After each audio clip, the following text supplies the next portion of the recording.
Welcome back to another episode of BHAW Radio. I'm your host, Brian Rowan, with Logan Everett. We're on episode 92. Welcome to the show, Coach Green. How's it going, guys? It's good. I wanted to, one thing to add is this is now the premier Army West Point wrestling podcast. Maybe the only, but also the premier. All it takes. I wanted to make that known. If nobody else claims it, we're going to take it. I think it's a good thing to take. You know, like you can win a tournament and be the only guy there, and if no one asks to see your bracket, then you're still the champ. Nobody knows. Yeah, 100%. We have right. We have a 7-year-old who weighs like 100 pounds, and so we're in a pretty competitive youth league. But there's only one other guy that's like his size, and so at this tournament he always gets, at the end of the year tournament, he got second place last year, and like some really good young kids are not coming close to placing, and so he's like, yeah, I'm second place. We don't have the heart to tell. Yeah. He's living that heavyweight life at 7 years old. Yeah, I love it. But man, coming off a fun weekend up at West Point. I was up for the golf outing and the social and the informal social afterwards at Benny Havens. So it was a lot of fun. If you could, I haven't heard anything about that yet. So those are probably not good podcast stories, though. Yeah. So I was like, after we left the happy hour, we were staying in Cornwall, and so I was like, oh, let's go in town.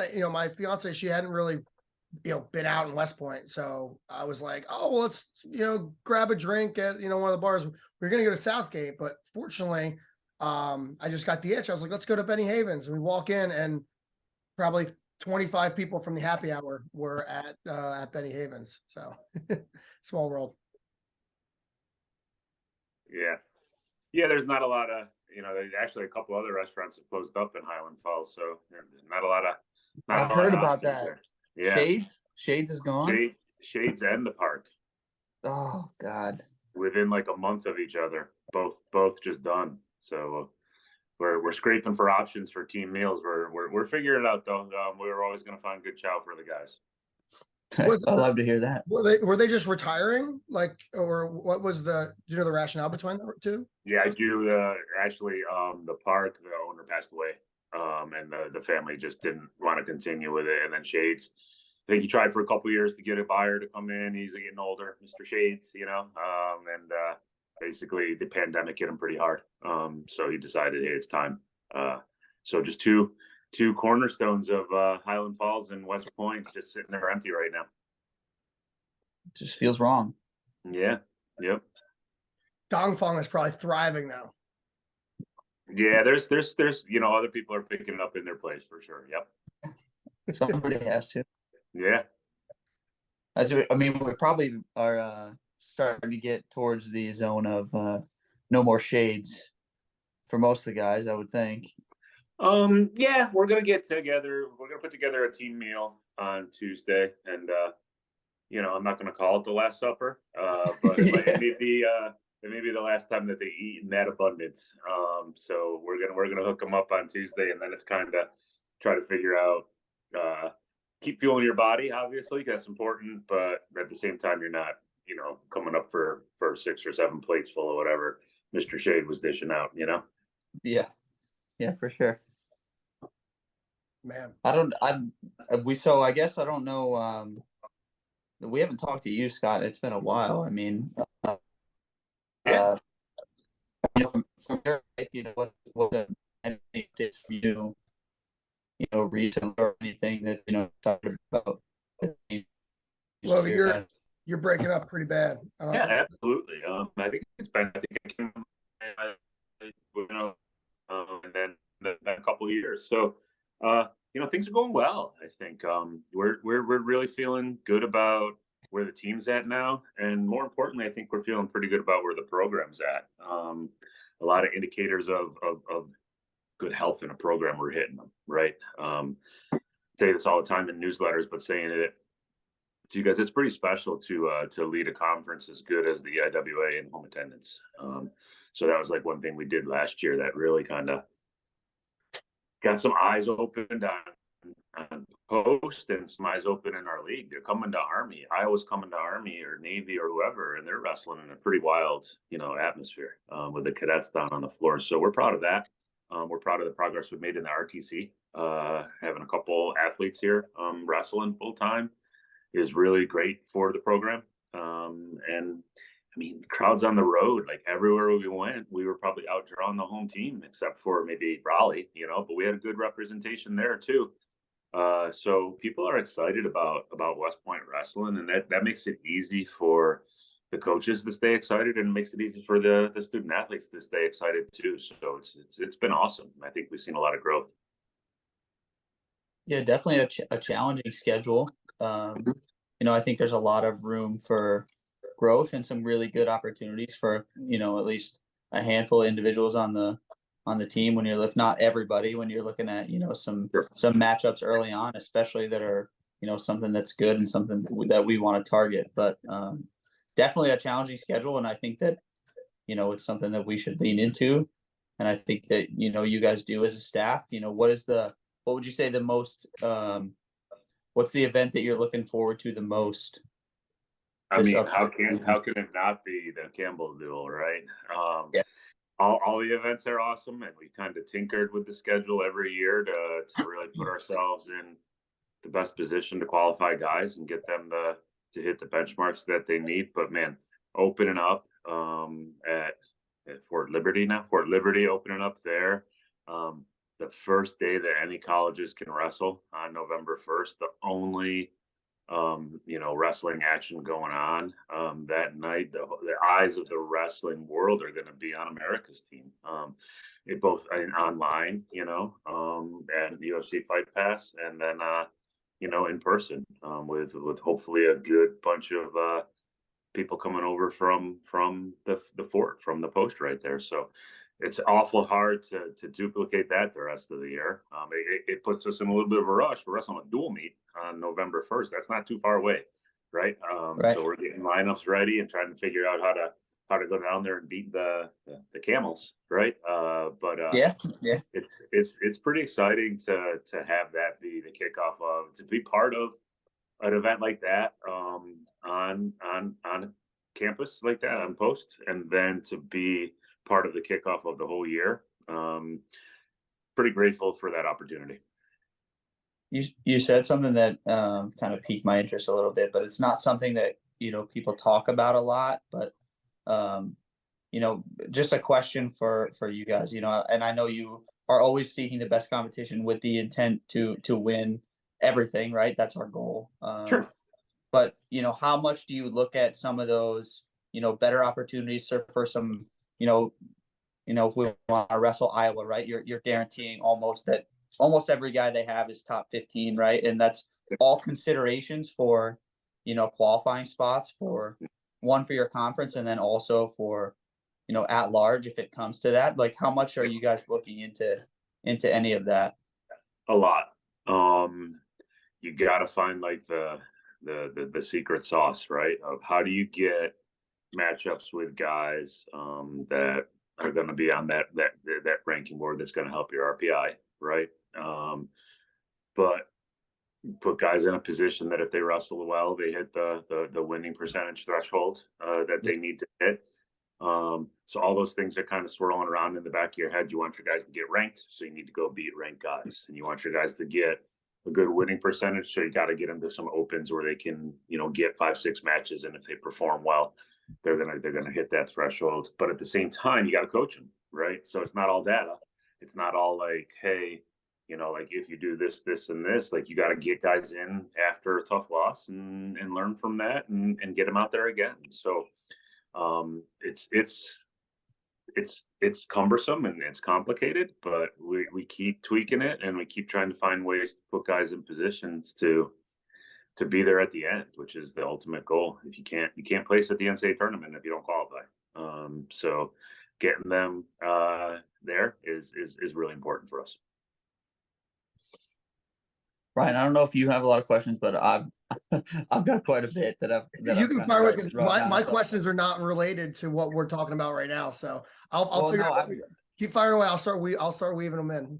Well, no, he keeps saying things that make me interested in certain different things. But the one thing is, like, we talk a lot about, Coach Ward speaks a lot about your mind and mind, like, in both wrestling mind, but also, organizational leadership type mind. But Mhm. do you feel like you have any initiatives or anything that you're really excited about this year? I say initiatives, that's probably like kind of like Sure. an army thing, or like, what are your programs that you're excited about, but like what certain things are you trying to develop that you're excited about? Well, I think one thing that we just went through, and it's going to come out in an insider post next week. There's a plug Yeah, for there we go. that. Is I've been mining some data over the last few years, really looking at trying to make sure we're doing the right things in terms of recruiting, right?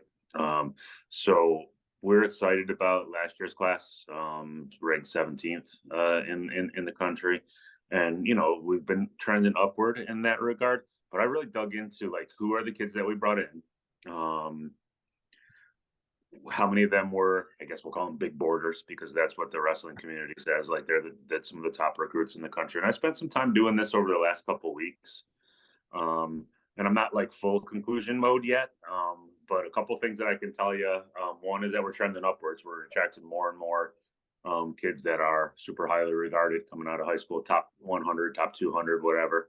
But the other thing that kind of came out of that initiative, see, I'm learning, right? Yeah. Another thing that came out of that initiative is that nobody, and I say this without qualification, nobody does a better job with kids that aren't that top level prospects than Coach Ward and Army West Point Wrestling, right? Like, you look at our 3 national qualifiers last year, none of them were ranked in the top 200 recruits coming out of high school, so Ben Pazook's been there 3 times, Yeah. In fact, the majority of the kids in the Ward era were not highly regarded, highly ranked recruits. So that to me speaks to development. And that to me is a message that I can hit when I'm on the road, right? In 2 different ways. One, hey, if you're not getting the attention you think you should be, and you're not a top level recruit, we're the place, right? Like, nobody does it better. The data shows that. Like, nobody gets guys to NCAAs more that weren't in that position when they came out of high school. And if you are one of those highly ranked recruits, well, man, think about what we can do with you. Like, if we're getting it done with guys who are 0-time PIAA qualifiers, think about what we can do with you 3-time state champ, or with you 2-time Fargo champ. So that's something that I thought we were doing pretty well, but I really wanted to dig deep into it and use some empirical data to support what I thought was happening. And so that's been eye-opening, and it's going to drive our practice for recruiting moving forward, because now I've got some trends that we can really look at. So that's one thing that I guess you could call an initiative that I've kind of taken on and said, hey, let's do this. And we're talking about it as a staff, and we're trying to figure out how to make that into graphics, so that we can put them out on social media, and how can we use that to drive conversations with kids and families, so that we can continue to get great kids into this program. Gotcha. Do you think, on another recruiting question, do you think that the landscape has changed a little bit for high school recruiting, since, with NIL and also the transfer process? Like, if like the top 100 guys, now I'm speculating, but if Big 10, Big 12 schools, ACC schools are able to, take an All-American after a freshman year, are they not going after the guys as, seeking those, top guys as hard, because they're putting other efforts in other areas, or is it kind of all evening out? I think that the schools that are most affected by things like the transfer portal and NIL are the second line of schools. I think the big schools are still going to go out and recruit the best kids in the country. I don't think that's going to change. I think there's some schools right now that are like, why would I bring in a high school kid when there's 6 kids available in the transfer portal? Obviously that's not us, but some of the schools in our our conference are I mean, I know they're doing it because the coaches have said so. You know what I mean? Like they're hitting the transfer portal hard because they're getting a second shot at that kid who went to the Big Ten school or the ACC school, and it didn't work out for them. And they're still pretty tough, you know. So I think that's not anything that we can take advantage of, but I do think that it's changed it a little bit for sure.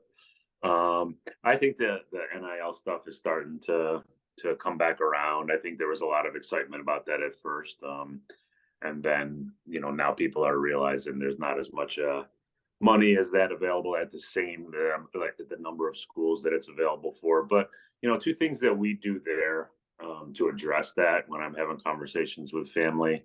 One is I tell them we are the original NIL. You are going to be sponsored by Uncle Sam when you come to West Point. We were paying people to go to college before it was cool to pay people to go to college. So if you're kind of thinking that's something that you need, that's something that we can provide for you.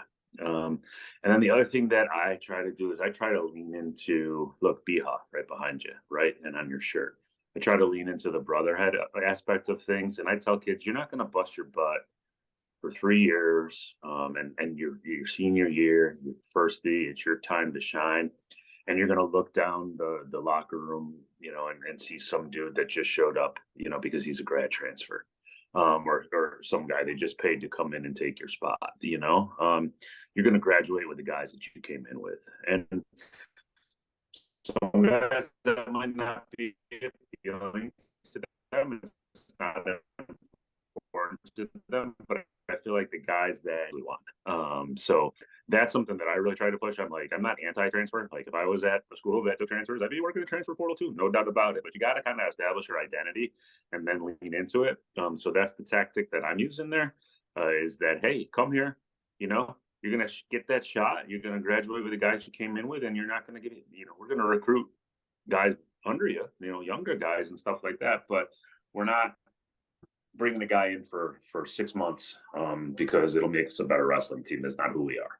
And if that's not who you are, and brotherhood's important to you, fellowship's important to you, Army's a great place.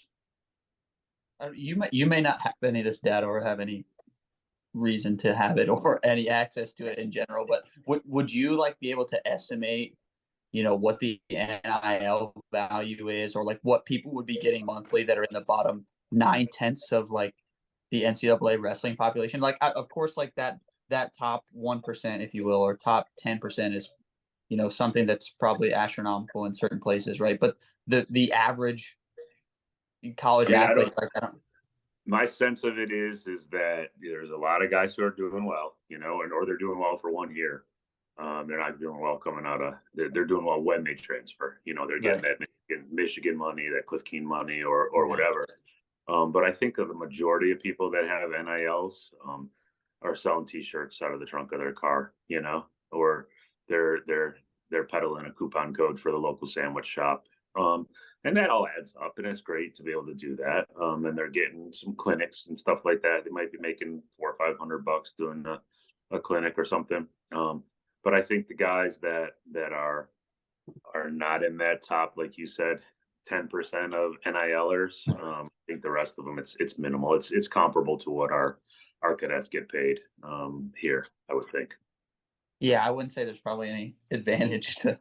No. I mean, I guess that brings up a question for me. I know you're, pretty involved in the recruiting process, especially, and looking into some of the actual analytics and reasons as to why things happen the way that they do.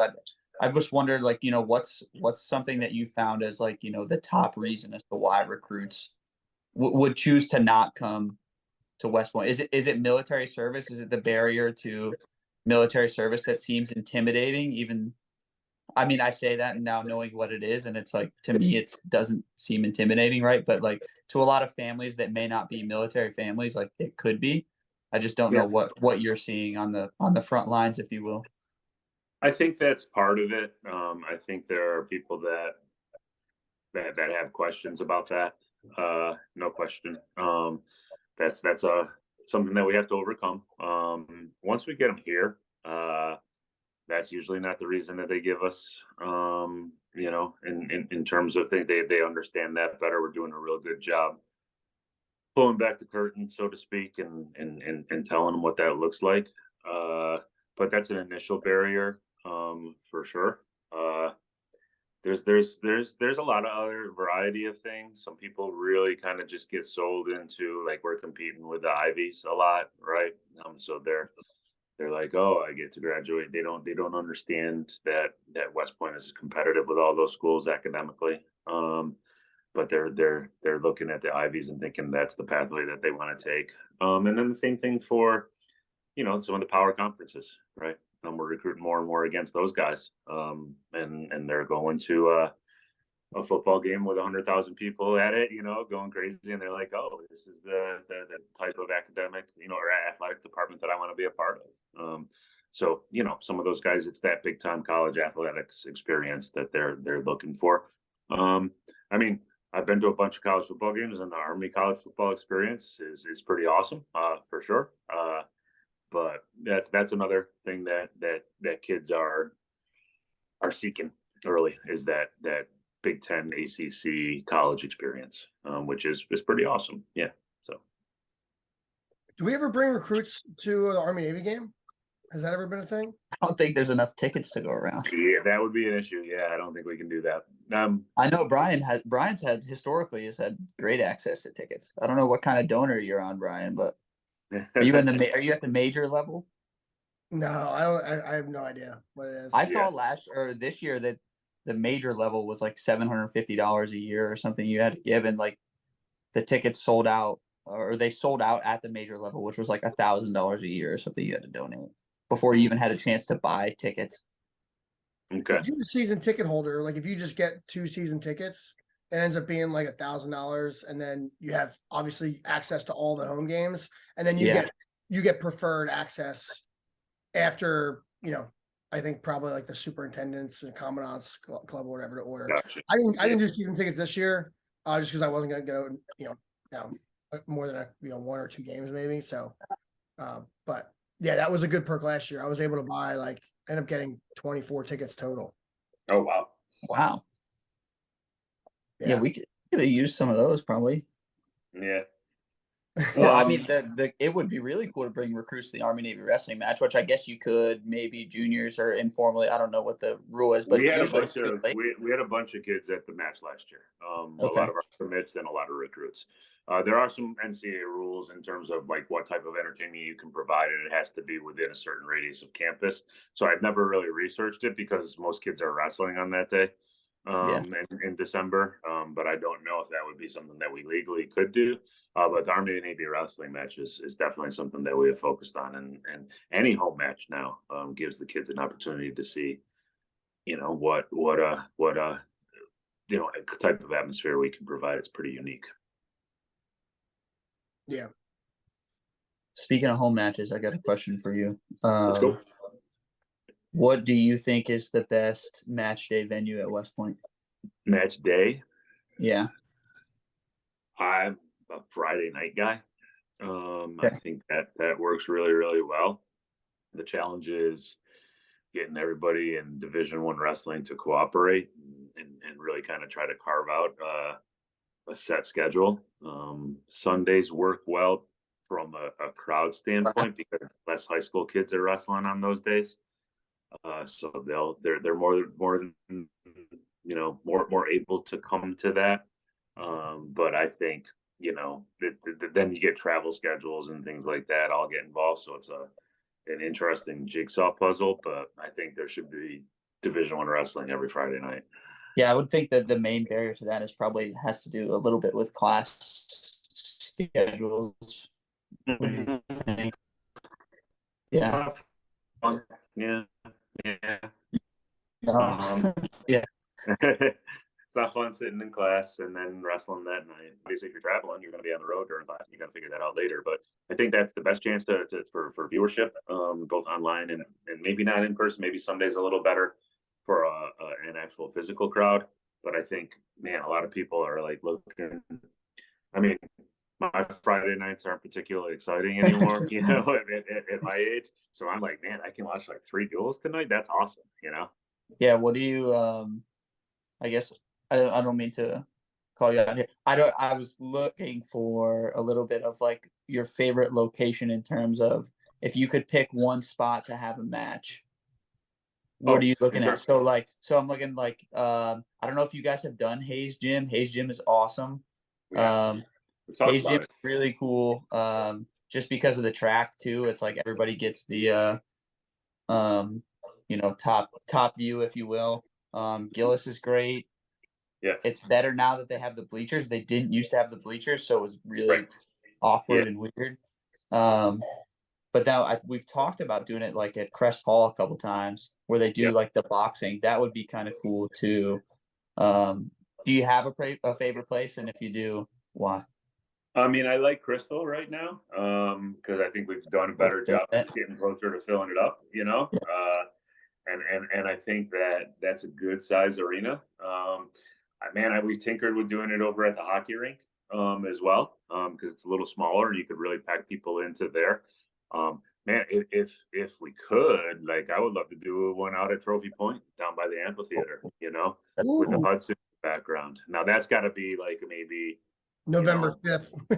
November, or maybe it's like a spring thing, like an RTC card or something like that, But can you imagine just everyone kind of sitting, everyone kind of sitting there with the Hudson in the background? I think that would be awesome. But Hayes Gym, man, that would be pretty cool. Yeah, I never really thought of that. Yeah, I mean, I think there's a lot of creative stuff that's been done in that regard, and West Point's such a historic campus that there's no, real kind of limits as to where you could potentially get something done like that. So yeah, for sure. But we've had some conversations about it. Do you want me to tell you the worst place to have it? The basketball The courts. worst place, yeah, The basketball courts outside the wrestling room. right across the hallway. Terrible. Yeah. We had a few dual meets there when I was looking at that, and that's the worst place to have it. I can't imagine. Yeah, that's wild. Right? Did they roll in bleachers or? They used to have those No, steel they just had roll-in bleachers chairs. that were little. We used to do like wrestle-offs in there when I was like a freshman. Okay. Yeah. No, we haven't really discussed that one at all. But yeah, I mean, like I think the atmosphere for Iowa and for Navy last year, and then Lehigh the year before in Crystal was pretty awesome. We did wrestle down at Gillis too. I got my eye on that more for our ever expanding wrestling camps. I'd like to roll out 10, 12 matches down there and really an awesome camp. But yeah, you really want to get creative. You start looking at Trophy Point or something like that, shoot Mikey Stadium, right? Get it up there and go, What do you think that you have a parachuter jump in the anklets? What I'm saying, like, just they landed. I want the referee. We're gonna put him up in Little tandem. And we're gonna say, let's go, and we're gonna see what he's made of right off the bat. If he can handle that pressure, he's gonna be okay with Coach Ward's foot stomps. Very true. Brian, I don't know if you have any more questions. I have one more, and I'll kind of finish with this. I don't know what you have, Brian. Anything else? I mean, I was thinking of some of the things that maybe Kevin hadn't hit on before. He went weight class through weight class of kind of like what we're seeing now. But if you could dive into some specific wrestlers that have kind of stood out. I don't think you need to go like weight by weight. He did a very thorough job of that, but also expanding on the preseason and what that looks like leading up to wrestling here in 33 days. Yeah, we wrestled today. We ran some simulation matches today, so that was good to see. To see where guys are, you always got good practice data, and you can figure out, this guy looks good in here, this guy looks good in there. But once you put a clock on the mat and say this is a match, some guys just perform differently, and so we got to be mindful of that. We're wrestling again next Wednesday. Got a little outdoor North area exhibition. So we'll get the mats out there and wrestle a bunch of matches there too. And we're trying to get them into competition mode. Man, like rankings are rankings, and they mean a lot in college. But our guys that are coming back off of good seasons that are nationally ranked, they look like they belong, right? There's a different level of confidence in Nate Lucas this year, who came in this time last year, didn't know if he was the guy, had never been the guy and wasn't sure if he was. And then all of a sudden he's ranked in the country, and he's looking at it like, hey, this is my last shot. So he looks the part. Trey McDaniel, I think at one point had most wins in the country of all Division I wrestlers last year, kind of got the spot late. He looks vastly improved this year, and it's a different mindset when you come in having had success already. So I think Trey and Nate and Ethan Bergen are showing that right now. They're looking like, they want to be the clear-cut guy at that weight. And then, man, Coach Blythe said it today, like Ben Pazook was just murdering people today. And that's, not his typical MO. But he's just a happy-go-lucky kid who, always got a smile on his face. But man, today he looked as good as he's ever looked, right? So, that's one day of live, so you can't draw too many conclusions from that. But a lot of guys have grown a ton, right? Danny Lawrence kind of got the spot late last year. It was like finishing one takedown away from going to the NCAA tournament, went out to U23s, got on the podium there, and he looks brand new this year too as a firstie. So we got a lot of talent in the room. Part of that deep dive is we got 20 kids.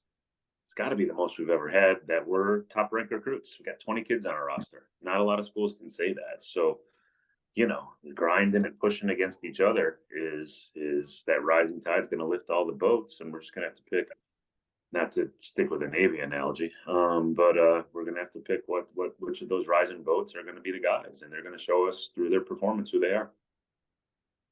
Sounds like you're not going to overreact from one practice, but we will. Brian and I will probably in a text message after this. But it sounds like we're saying at least 2 national champs is what. Okay, let's do it. Yeah, I'm in. Yeah. I'm gonna bring the podium to practice tomorrow and make them stand on it. Yeah, perfect. Yeah. Maybe we get a picture with maybe like some interviews. Yeah, let's do it. I mean, have you seen Fleet Trivia? Yeah. Yeah, we can do something like that. I think we need some like post-match simulation interviews. So like, a pretend, or hey, you just come off the mat from your simulation match. Let's talk about immediate camera in your face. If this was after your finals match, what are you going to say? Because some people, you can tell they never thought about what they were going to say, and they get up there and they say some things that they shouldn't have said. Yeah. Okay. Yeah, we can do something like that. We can do some mock interviews. Put them in some challenging. I'd be more intrigued, like after they run the obstacle course, or after they do their survival. Oh, that's a good one. The problem is they're not going to be able to breathe, so they won't even say anything. Yeah, that's the best way to do, right? Yeah.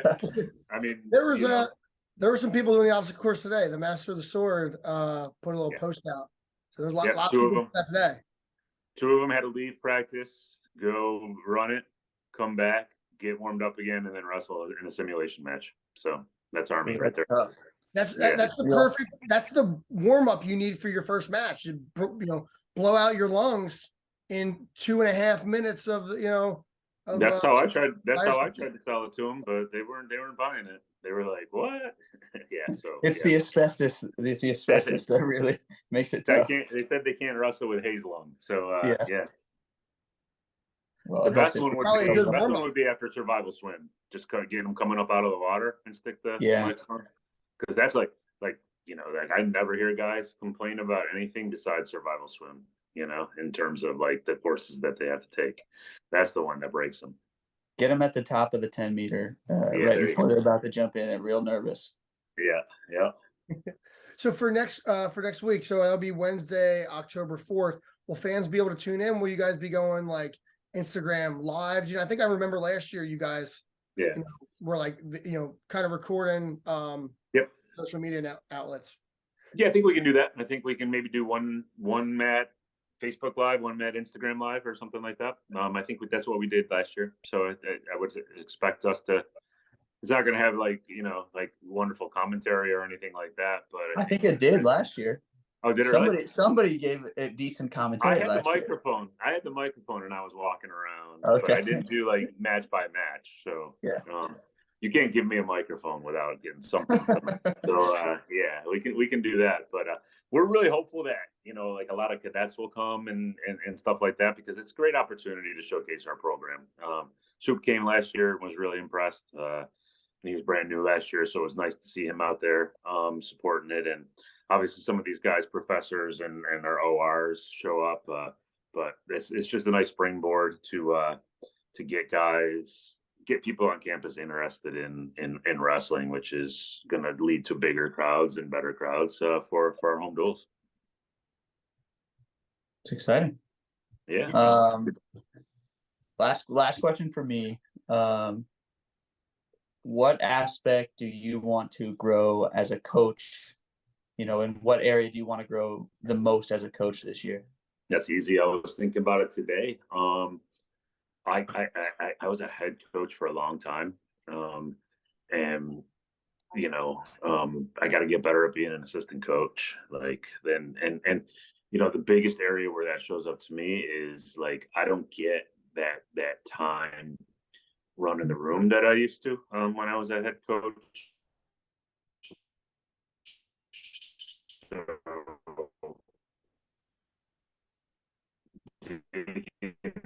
Into grabbing small groups. And sometimes I'm like, I'm terrible at this, like I'm used to like, hey, you 40 guys, this is what we're doing today.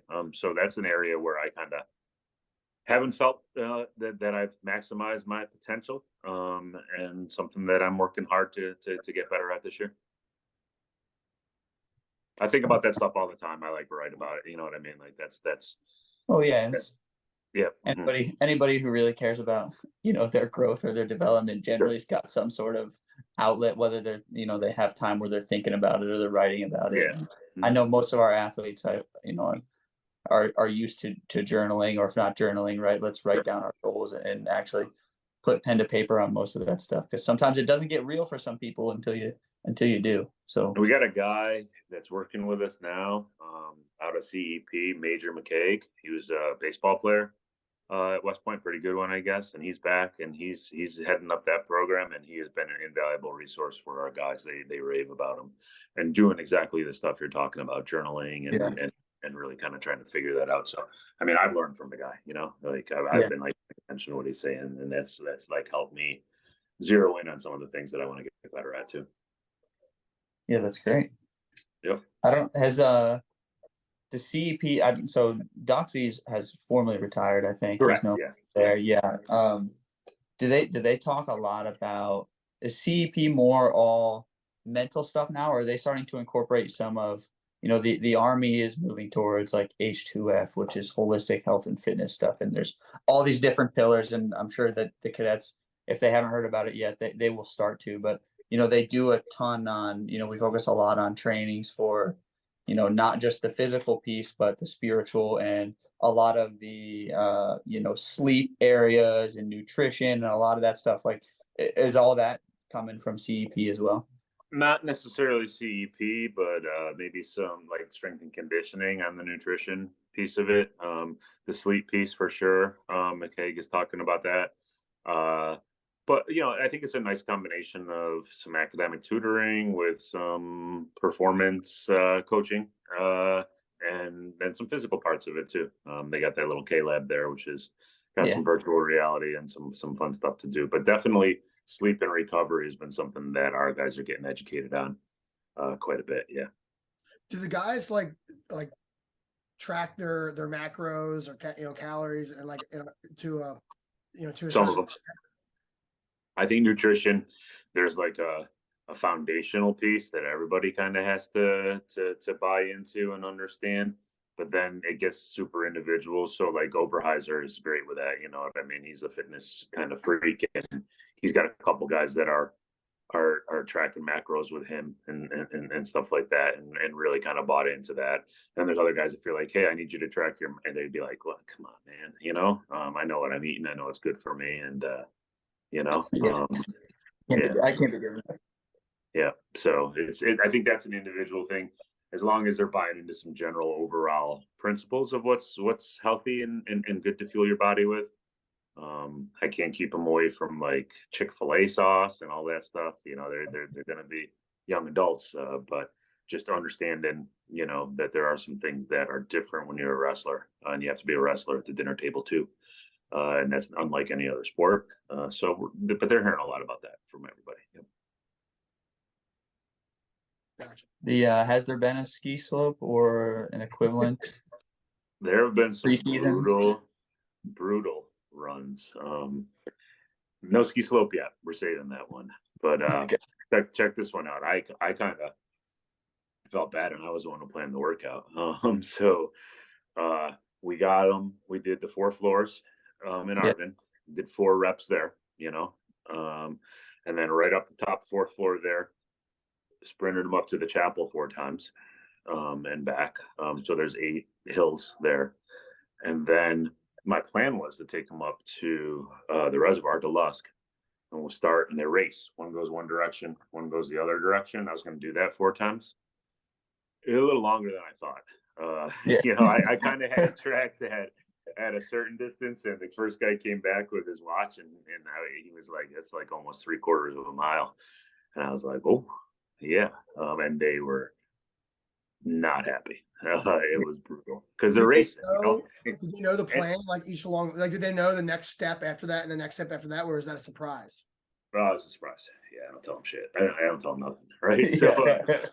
So they get up there and they come back and they're like, I'm like, what'd you think? They're like, it's brutal because you don't know if you're winning or not because you're not racing with the guy next to you. I sent them in opposite directions, coming back to the same spot because it's an oval, and so they're like, I don't know if it's good that we crisscrossed at the football stadium or if it was they had no idea, so they were just busted. It was brutal, and I think we only wound up doing like 3, and then we had like winners versus winners and stuff like that. But like that was tough. It was tougher than I had originally planned for it, but it was good. But they're still whining about that. Yeah, for sure. And then I was on the road. I was on the road this past weekend, but I guess they got beat up with some running on Saturday morning too. So away football game that usually tracks of yeah on the football field sometime in Might have September. Yeah. Yeah. Sometime in September. That's a normal thing. Yep. So before we go, what's your recruiting schedule on the road here the next few weeks before the season starts? Are you still traveling a bunch or? Yeah. So I just got back from PN out of Minnesota and Izzy Style and M2 and Young Guns from PA. So they have a nice thing going on out there. So I just came back from that, did a couple home visits. Yesterday I was down at a pretty good school in the Lehigh Valley, Faith Christian. I'll hit a couple more like individual school visits up like that. I'm going to the Journeyman tournament on Sunday, which will be a good field. And then, we'll get to Blyce is going out to the Grappler Fall Classic. We'll get some guys out to get some coaches down to Super 32. And then we're kind of into the season. So that's like, this is a good time to go watch kids wrestle. And it's a good time to get into some rooms. So we're just out there. We'll hit 3, 4, 5 more wrestling room visits and some individual home visits between now and then. But big events wise, we just, like I said, PNL and Journeyman, Grappler Fall Classic, and Super 32. Awesome. Yep. Well, that's all I've got tonight. Logan, you got anything else?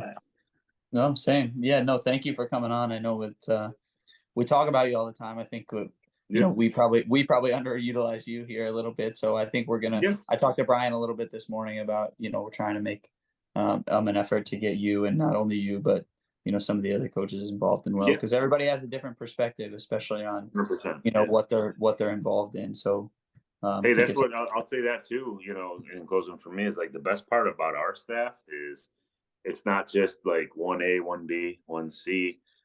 You look at a lot of coaching staffs and, the head coach and the assistant coaches are just 3 younger versions of the assistant coach. And that's not how we are. Our guys benefit from different perspectives. A kid that went to Cornell, You know, a guy who used to coach high school like me, Coach Blyce coming in with some Minnesota perspective, like that's really, really healthy for our kids to not just get four different versions of the same guy, which happens a lot in wrestling coaching staffs. So we're happy that we're constructed that way, and we think it benefits our team.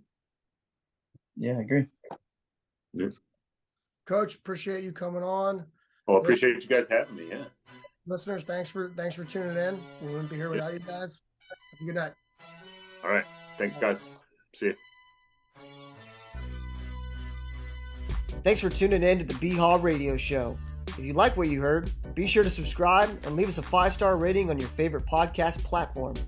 If there's something you'd like to hear on a future show, reach out to us on any of our social media, Instagram, Facebook, or Twitter. Or you can reach us at email, bhaw.radio@gmail.com. We'd love to hear your thoughts, and as always, go Army, be Navy.